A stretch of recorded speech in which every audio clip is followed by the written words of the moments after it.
ஒரு அமைதியான காட்டில் ஒரு பாம்பு தரையில் மெதுவாக ஊர்ந்து சென்று கொண்டிருந்தது. அது கவனிக்காமல் தரையில் இருந்த ஒரு கூர்மையான வாளின் மீது ஏறி சென்றது. உடனே அந்த பாம்பு கோபமடைந்தது. தன்னை யாரோ தாக்கியதாக நினைத்து கோபத்தில் அது அந்த வாளை கடிக்க ஆரம்பித்தது. ஆனால் அந்த வாளின் கூர்மை அதன் வாயை கிழித்தது. வலியால் துடித்த பாம்பு இன்னும் அதிகமாக கோபமடைந்தது.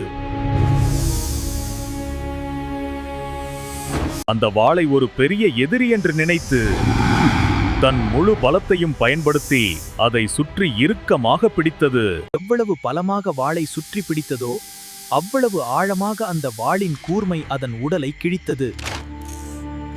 இறுதியில் அந்த பாம்பு தன்னுடைய கோபத்தினால் தானே அழிந்தது.